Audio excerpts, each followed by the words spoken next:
Dobrý den, zdravím. Všimli jste si tady této úžasné akce? Kolagenová sada, kolagenová řada věcí z kolagenu. Víme obecně, že kolagen nám po 35.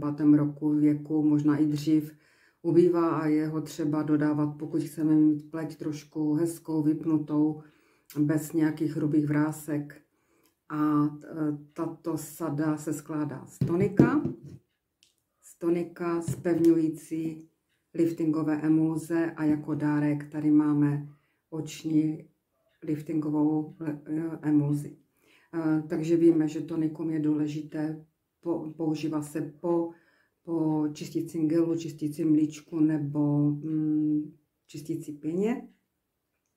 Podle toho, co používáte a taky podle typu pleti, je to tonikum, které je hutnější a už to samo o sobě dodává výživu, hydratuje,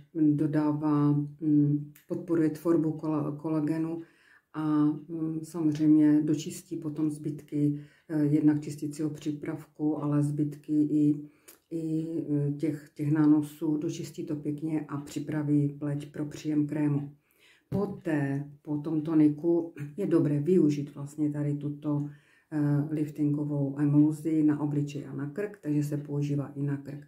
Ona také tím, že je liftingová, tak má liftingový efekt, takže vypne pleť, udělá ji pevnější, pružnější, dodá zase hydrataci, podpoří zase tvorbu kolagenových vláken a je to podklad pod make-up anebo pod krém.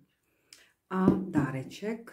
Všimněte si, že všechno má krásné zlaté balení, takže to na poličce v koupelně vypadá hezky. A jako dáreček je to emulze, která je na oční okolí vypíná, vyživuje, zbavuje tmavých kruhů pod očima, vypíná ty jemné vrásky a dodává zase takový jasnější vzhled, rozzáří pohled a zbavuje otoku. No, takže si myslím, že